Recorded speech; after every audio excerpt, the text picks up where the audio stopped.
Do you think you might be suffering from hobby burnout? I did. I have. Probably on more than one occasion. I'm 50 years old, so when you've done something for 30, 40 years, you sometimes it grows old. If you think you're suffering from hobby burnout, watch today's video. If you got a buddy who used to be in the hobby and he loved it and he was passionate and you've lost him. We've lost him from the hobby. We want to get those people back. We want to get as many people into the hobby as possible. There's a place here for everybody, and I don't want burnout to be the reason that we lose people. So today's video is real simple. I'm going to go through a list of ways to avoid or sort of manage the inevitable burnout that comes from collecting cards and being a part of this hobby, because there's a lot of negativity out there. There are financial constraints that may cause anxiety. Just the need to compete, not being able to achieve your goals could cause anxiety, et cetera, et cetera. Today's episode is going to be about burnout, how we can manage it, how we can maybe avoid it and sort of shove it to the side and keep on pushing through. And if that fails, I've got an even better foolproof way to manage hobby burnout. So hope you guys enjoy the video. And yes, this is positivity pumping, me pumping rays of hobby sunshine up your butt. This is a pep talk video. So if you're not into positivity, this is probably not going to be the video for you. But if you're suffering symptoms of hobby burnout, I think you're going to like today's video, and it's just a great reminder that there's a lot of really good ways to have fun in the hobby.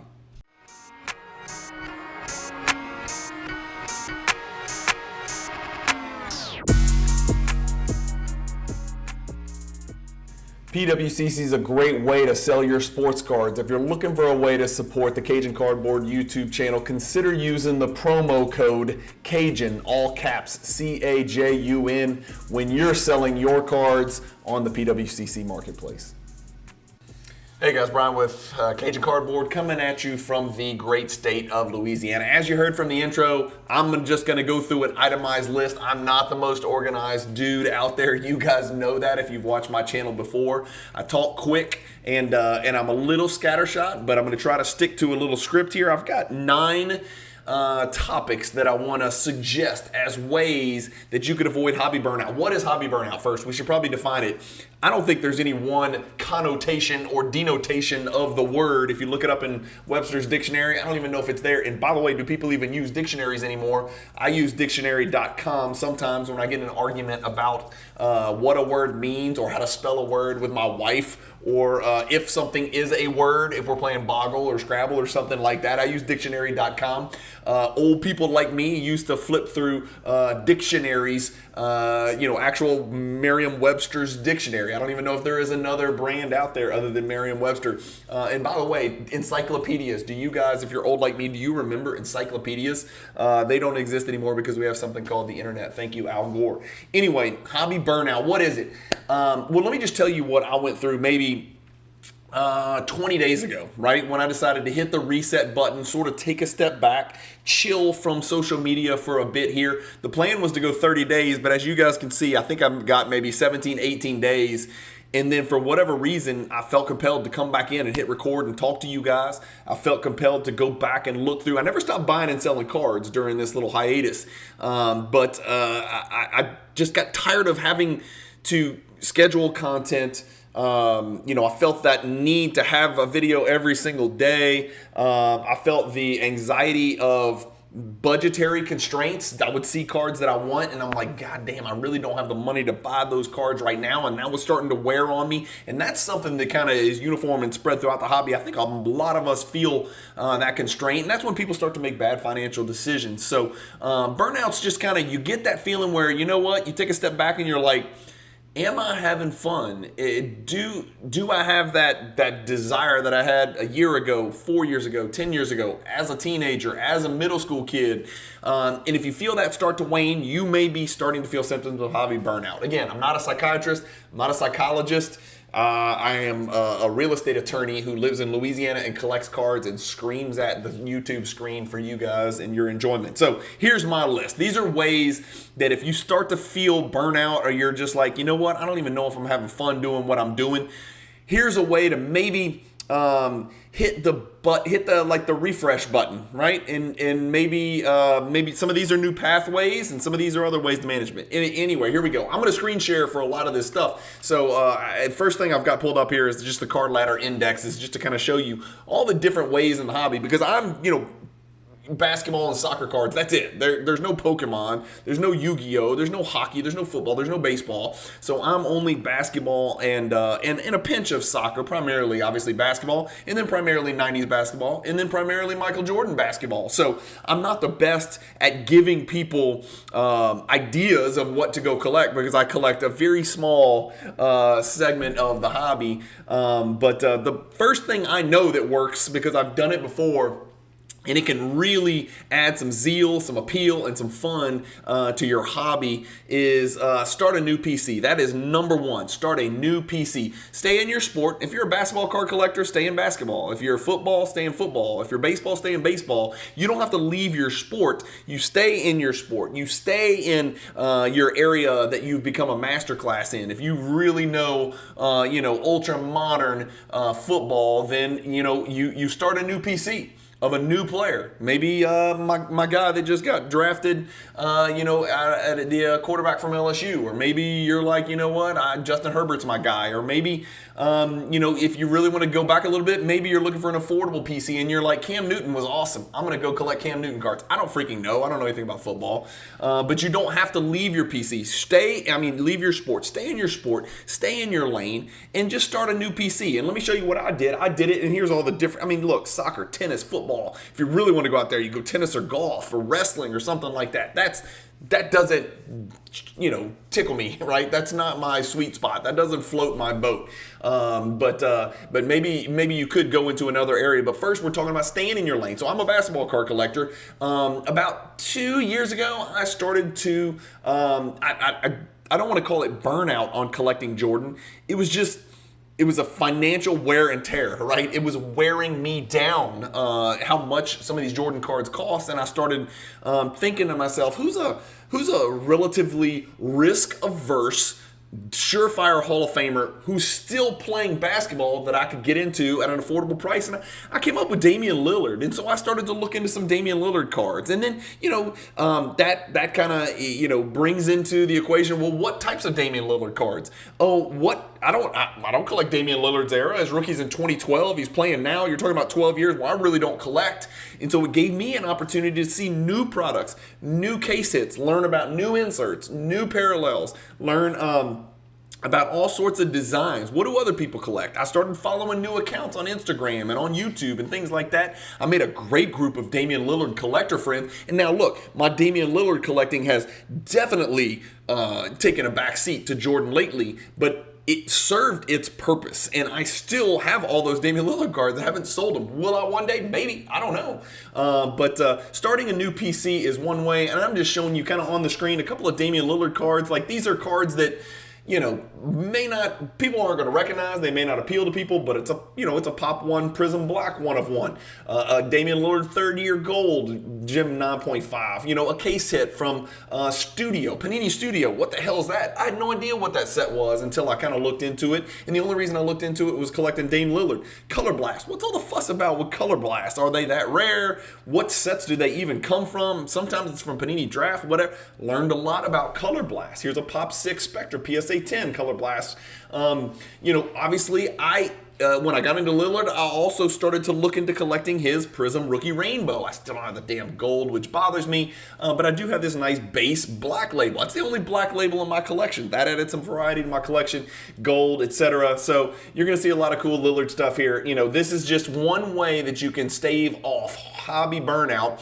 It is starting a new PC within your sport. All right, number 2, switch sports. Just switch sports entirely. And I've done that, right? I did that at one point. I did that maybe 4 or 5 years ago. I started to dig into soccer a little bit. I'm a soccer dad. I have 2 daughters playing college soccer. I have a young son who plays travel soccer, who's a little monster. He's a beast. He's going to be absolutely fantastic. And so he's my passion in life right now is to get him trained up, make sure he's having fun, and make sure he avoids burnout from playing super competitive youth soccer. What I did is I jumped jumped into Messi. I started collecting Messi. So not only did I start on a new PC, I started an all new sport entirely. How risk averse can you get in the sport of soccer? What's the safest thing you could possibly buy in the sport of soccer?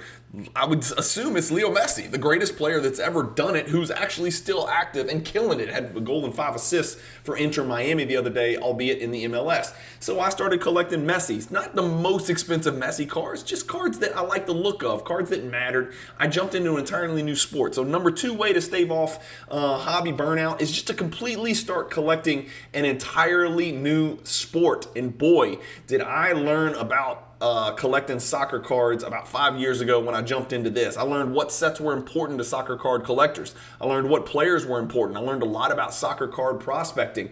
And you'll see I've stacked a couple of these Messis. I decided Messi was my route, and there's the big boy, right? And we'll talk about that a little bit more on the channel. I don't think I've shared with the world that I even purchased that card yet. I don't know if I have or not. But there's your Pop 2 Gold 2017 Topps Chrome Champions League. 2017 Topps Chrome UCL is sort of like in basketball the 2012 Prism set, right? This is the first ultra modern Topps Chrome Club product out there. So it's kind of akin to the 2012 Prism basketball.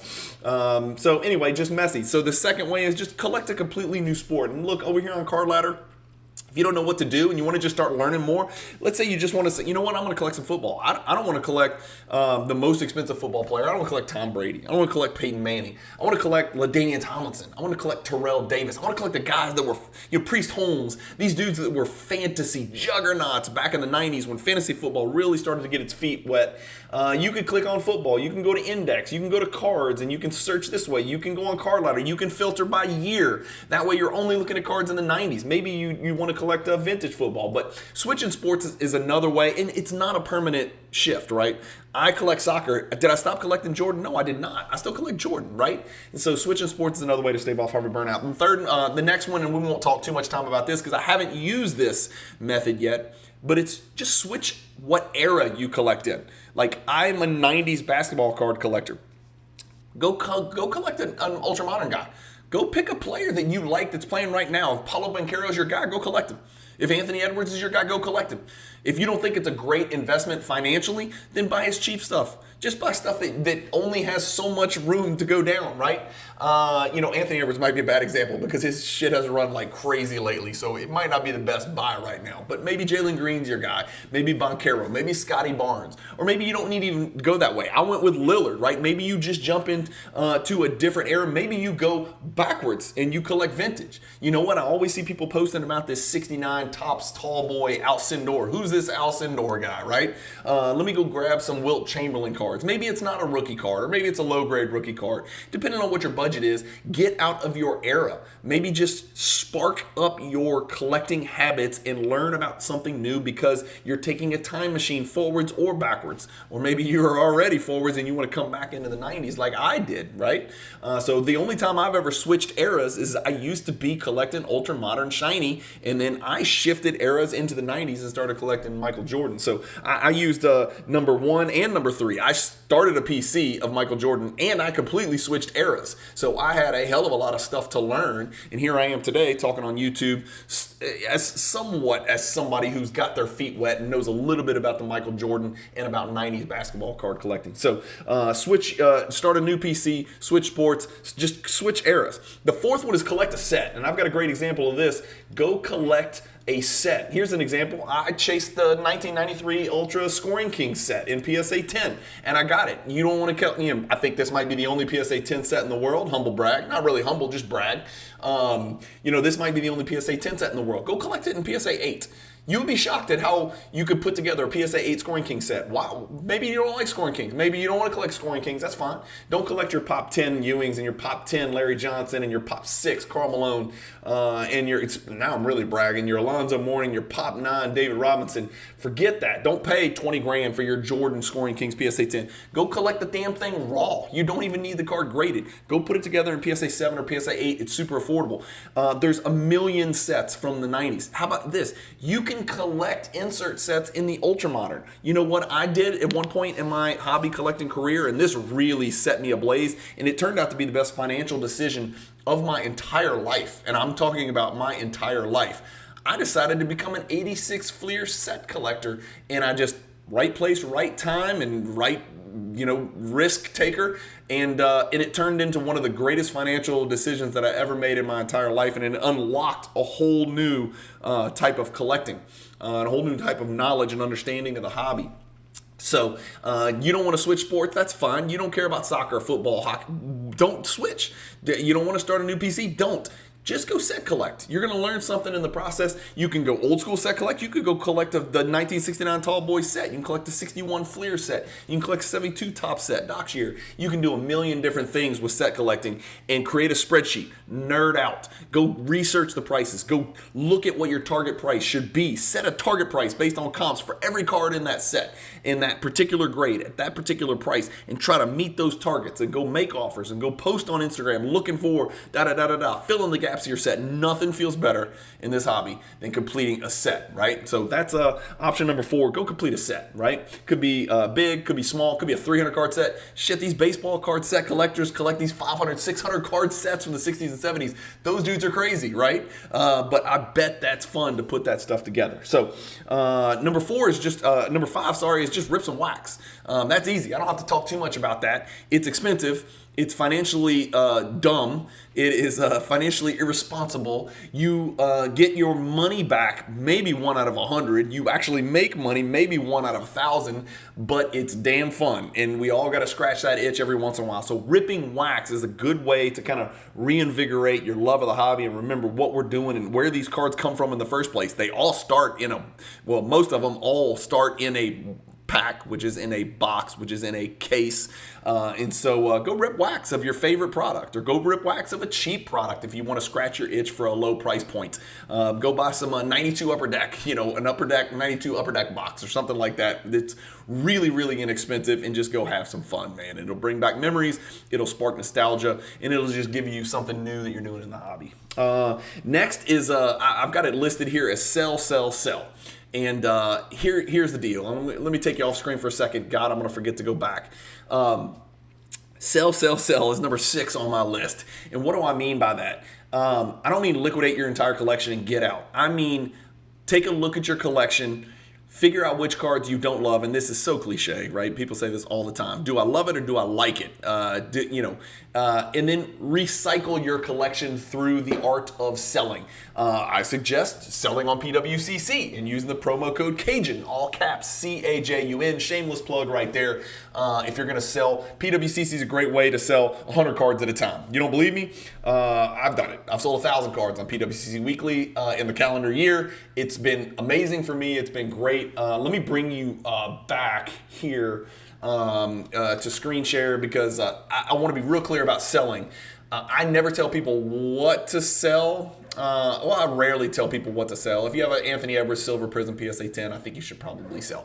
I rarely tell people what to sell. I do tell people oftentimes where to sell. People ask me, where's the best place to sell this? Well, sometimes the answer is PWCC Weekly. Sometimes the answer is PWCC Premier. Sometimes the answer is Instagram. Sometimes the answer is, let me text my buddy and he might be interested, So selling, there's an art to it, like how list fixed price, buy it now, offers, no offers, auction, 3-day auction, 7-day auction, 10-day auction, Premier, weekly, Premier, Golden, PWCC, alt, my slabs, whatever. There's a billion places to sell. That just takes time and experience. But selling, generally speaking, can kind of stave off hobby burnout. You can build up build up a war chest of funds, and then boom, now you've got cards.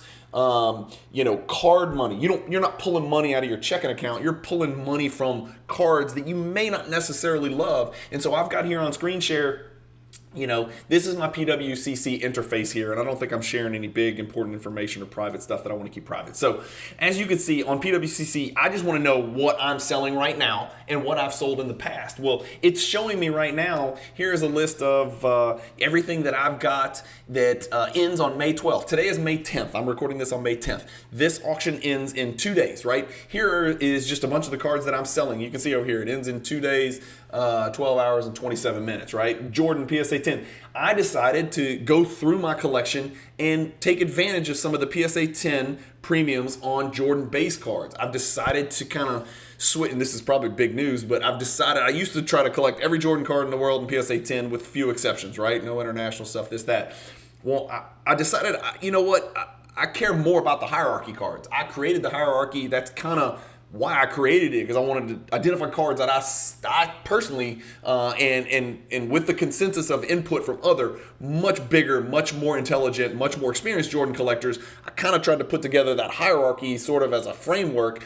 Well, I'm just going to try to collect the hierarchy. I'm going to stick to that. And so I've got all these base PSA 10 Jordan cards that you can kind of see on your screen. Some of them are PSA 9 as well, where I've replaced them with PSA 10s. But these are some of the types of cards that I'm selling right now on PWCC Weekly. These cards are all available. I think it's 105 of them in PWCC Weekly number whatever we are right now. God, I can't remember. But you can also go back and see past PWCC Weeklies. Like, here's the cards I sold.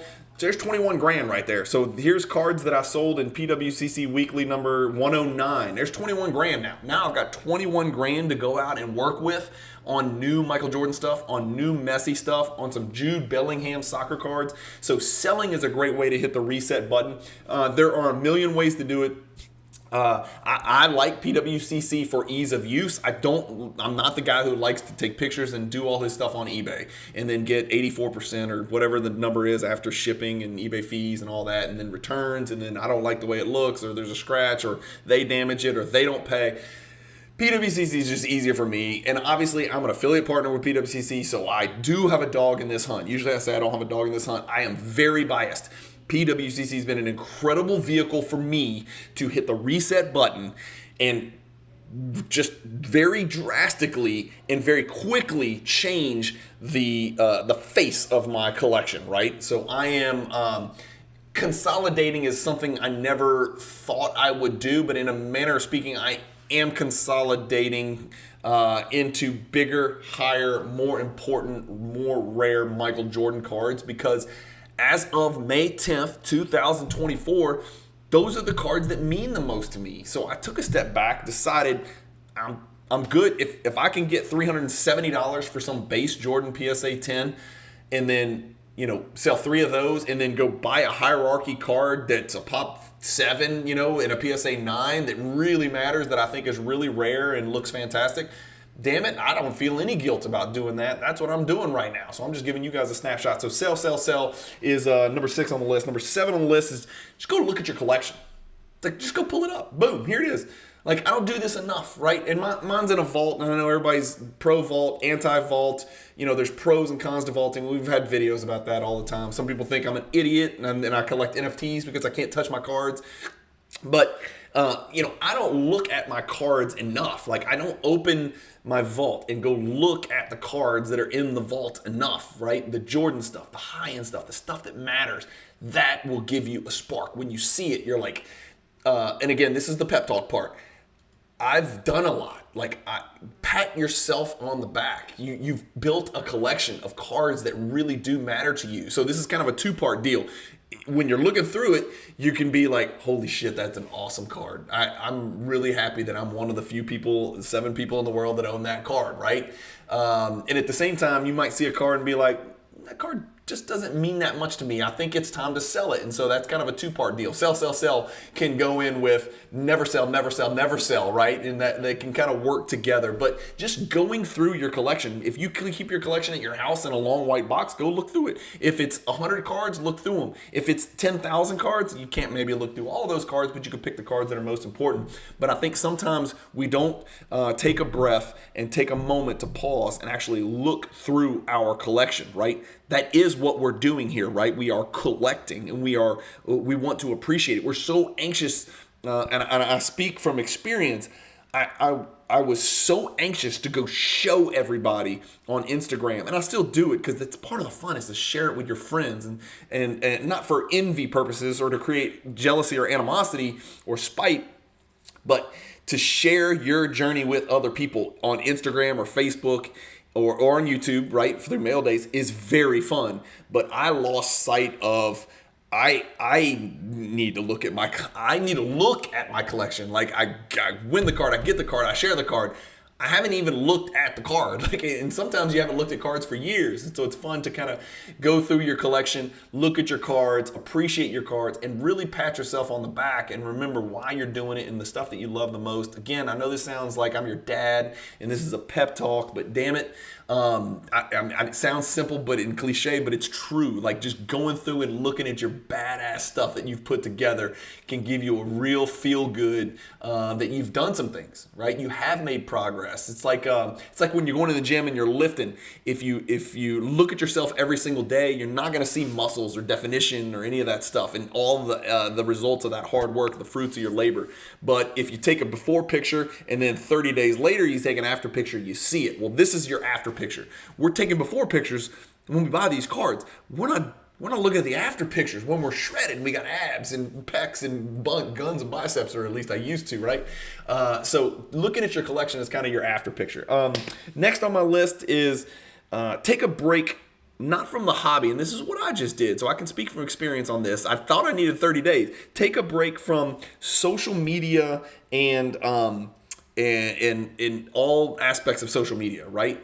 I wasn't sure if I was burning out on collecting cards or if I was burning out on the little birdie on my shoulder that was like, you need to make another video this morning.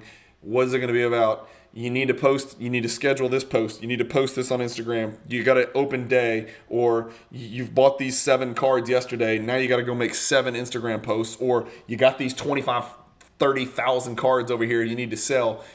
You need to sell them. They're building up. I needed to get away from something. So I wasn't sure what was causing me to question myself. Do I love the hobby? And I do. And I figured it out because I didn't stop buying and selling during the last 20 days. I just took a step back from all the group chats on Instagram. I mean, I was going through, I'm not exaggerating, thousands of messages on Instagram, YouTube comments, Facebook messages, crap like that. I say crap. Every single day, I had to get out of that cycle, okay? And I found that I didn't stop collecting cards. I didn't stop wanting to buy. I didn't stop wanting to sell. I stopped wanting to read posts and respond to haters and just you kind of reset who it is that I follow and who it is that I care about. So I just unfollowed a bunch of people or muted them on Instagram and changed up my YouTube subscriptions and did not post on Instagram and Facebook and YouTube for a while. And it was, honest to God, really, really refreshing. Now I'm back to doing Instagram posts at my pace and not feeling the pressure to keep up with anybody or set any type of records. I am not going to be a YouTube video every day YouTube content creator anymore. So I know that's going to be bad news for some people, but hopefully it'll increase the quality of the videos and maybe even the duration of the videos, like this one, which is now 25 minutes. I intended it to be 10. Taking a step back from Instagram, Facebook would be a great way to kind of hit the reset button in the hobby and remember. And by the way, when you take a step back from Instagram, stop watching me on YouTube, stop getting on Instagram, take it off your phone, get off Facebook, get off Twitter, X. I don't even know what all the other ones are. Threads, I don't even know what that means, but apparently it's some type of part of Instagram. I don't know how that works. When you get away from all that crap, that's also a great time to sell, to hit the reset button and recycle and build a war chest. It's also a great time to go through your collection card for card, pat yourself on the back, and appreciate the stuff that you got and figure out what you like and what you love. So getting away from Instagram is a big one. And then the last one on here is create your own hierarchy, right? And I don't mean go create a Frank Thomas or a Tony Gwynn hierarchy. I don't mean go create a Cornbread Maxwell or a Kevin McHale hierarchy or an Oliver Miller hierarchy. I like the Jordan hierarchy. I mean create a hierarchy of priorities in the hobby. What is the most important thing to you in the hobby? Is it Instagram, or is it acquiring a card, what people call grail, a card, right? We'll just say an important card that you've had your eye on for a number of years, and then getting that card in your collection and figuring out where it fits in your collection. I lost sight of my priorities in the hobby, right? Making the next YouTube video was starting to become more of a priority than being a Jordan collector and being a Messi collector and prospecting into Jude Bellingham cards and buying and selling, which is kind of what I like to do. Buy low, sell high. I like to flip and then use the money to reinvest in keeper stuff, right? To the grave, not to the grave, but you know what I mean? All paths lead to Jordan type stuff, right? That's why I do this. The YouTube content that I create is a supplement, and it is an outlet for me to talk about the things that I love doing in the hobby and the interesting things that I observe in the hobby from time to time, and then sharing data with you on PWCC stuff. But when that started to become a burden and a labor, I decided to take a couple of weeks off. I thought I was gonna need 30 days. I only needed 20. I feel good, man. I feel really good because I feel like I've hit the reset button. I've flipped the switch. Hobby first, buying cards, moving, making progress, highlighting that next card in the Jordan hierarchy, adding the next card in that set that I'm collecting, right? This where is it? Sorry, this 2014 Prism World Cup autograph set that I'm trying to collect. 50 autograph cards from the first year of Prism Soccer, right? Y'all don't give a damn about that, but damn, I'm having fun doing it. I've got my spreadsheet over here so I can nerd out. I'm looking at my price points. I've got eBay safe searches. So I'm putting together this set. I'm having a blast doing that. YouTube, Instagram, and all that stuff is starting to take precedence over this, and the wear and tear and the anxiety and the pressure to put out content or to make posts and stuff like that was kind of clouding what my purpose in the hobby is, which is just to have fun collecting first, make money second, which I am not ashamed of, right? Buying low, selling high, buying raw, grading, and selling. That is fun, and it is a great way to grow your hobby so that you, when you do take a step back and look at your collection, it's better than it was the last time you looked at it, right? And there's all sorts of pathways to get where you're trying to go in the hobby. So that's it. Create your own hierarchy of priorities, and remember why it is you're doing this, right? Take a step back, literally take time off, take 20 days off. Don't buy a card, don't sell a card, just look at your collection, take 20 days off. That's my last piece of advice, and that's the piece of advice that I took after having done many of the other things on my 9-part list. That's the thing. Just to recap the 9 things: start a new PC in the same sport that you already collect. Some of you guys collect multiple sports already. Switch sports. Go collect a completely different sport or genre. Collect Star Wars cards. I don't know. Collect magazines. Collect game-worn memorabilia, as much as I like to promote that stuff, because those people are obnoxious as hell. The people that keep barking about the stupid-ass game-worn memorabilia. I'm so sick and tired of it. Not my path, but go into there. Go do it, right? Go do it if you want something new. So switch sports, start a new PC, switch what era you collect. Go from vintage to modern, go from modern to vintage, go from 90s to modern, go from 90s to vintage, or vice versa. Collect a set. If you've never collected sets, go create a spreadsheet. Go cut and paste it out of cardboardconnection.com. Paste it into an Excel spreadsheet, modify it, format it, create columns, put target prices on there, go collect a set. Rip some wax, right? That's easy. We don't have to talk about that. That's fun as shit. Everybody loves that until they open the box and they don't get shit. Sell. That's another way, just to build a war chest. You would be surprised at how much more fun it is to collect cards when the money you're using to buy the cards came from other cards. Sometimes that means selling your cards at a loss or break even. That's just something you're gonna have to get accustomed to. I struggled really hard with that because I came into this thing in an era where your cards are always worth more when you sell them than when you bought them, right? And so I had great timing when I came back into the hobby in 16, 17, 18. Cards only went up for about 6 years, right? Now it's a little different. You got to be able to accept selling cards at a loss to put the money into cards that you care the most about. All that matters is what the card's worth at the time. What you're into it for doesn't matter. People don't want to hear, I'm into it for this, I need to get this. Don't say that to people because they're going to think you're an idiot. That doesn't matter to them. Look at your collection.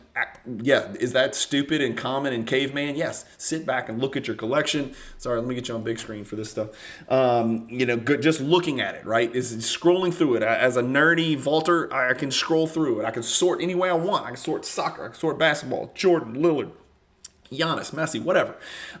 Take a break from the hobby, social media. Just from social media. Just get off. Get off for 20 days and just see how you feel.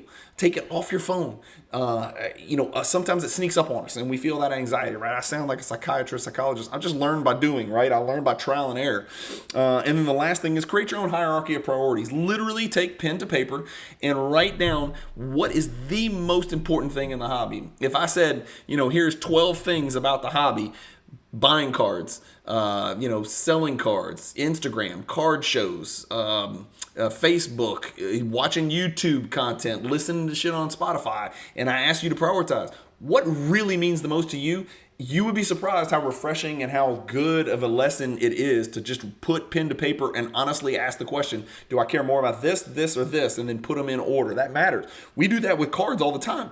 We see 3 cards, we want to buy all 3 of them in an auction, but we only put a bid in on the one that matters the most. Do the same thing with those big segments of the hobby. So those are my 9 things, guys. Hopefully you guys like this video. My God, this should have been a 12-minute video and it's 32 minutes into it, but I'm excited to talk about it. And I do feel this won't be the last time I hit the reset button. I've hit the reset button before, except it took years to come back into the hobby. This time, the reset I needed was just a little brief respite from social media and to write down a game plan about how I'm going to attack the hobby this next go round. It's human nature and for people to sprint until they hit a wall and then, take a step back and then start sprinting again until they hit a wall and rinse and repeat. It's kind of what cards do with prices, right? With Jordan cards, they go up, they spike, and then they come down. They set a new floor, which is higher than the last floor. Then they go up, then they come down, so it's like stair steps, right? That's kind of how we are in the hobby. That's kind of how our hobby progresses. But one thing I can tell you is I don't want you to have, I don't want anybody to be afraid of going in another direction. That's kind of a number of these options on here to avoid hobby burnout is always be learning, right? ABL, always be ABC. You've heard of always be closing, right? From that stupid movie. Well, always be open to adapting and to changing. And so be a hobby chameleon. That's what this thumbnail should be. How to be a hobby chameleon. And it can be a picture of a chameleon with LeBron's face on it. Thank you guys for watching as always. Let me know in the comments, what do you guys do to stave off hobby burnout? Are you feeling hobby burnout right now? If you need somebody to talk to, you can message me on Instagram, I guess. I'm not a therapist or a psychologist or psychiatrist or any of those things. I know because I've been there and I've been pretty deep into the hobby at times to where it does start to interfere with your life in general. And by the way, I left out a few things when it comes to prioritizing. Obviously, God, being a husband and a father, going to your kids' games, going to your kids' graduations, going to dinner with your wife, praying. I left out a lot of really big priorities in my life, right? So I don't feel like giving anybody any advice on any of that stuff. But, obviously my priorities are different as a Christian husband and father. Even Jordan cards come significantly below those priorities. So I left those out because that's really not my job to be giving life advice here because shit, I'm still figuring it out and I'm 50 years old and boy, have I made some mistakes in my life. But, the hobby is kind of like life. You just kind of learn by doing. So anyway, enough rambling. Thank you guys for watching. I really do want to hear your thoughts in the comments on this one for sure. If this is your first time watching the channel, I promise you not all of my videos are sappy, self-help deals or confession videos like this one where I ramble on. There's some really good stuff out there, so hit the subscribe button. There's some more great stuff out there. If you want to support the channel, there's a million ways to do it. There's really 4 ways to do it. Go look in the YouTube description. I make it as simple as possible. Thank you guys again for watching. Keep collecting. Hope you have a great weekend. Stay positive. And by the way, there's 105 Jordan cards for sale in this weekend's PWCC weekly auction on Sunday. I'd love it if you use the affiliate link that's in my YouTube description to go buy some of my cards. Thank you guys for watching. Keep collecting. Stay positive in the hobby. Have a great weekend and peace.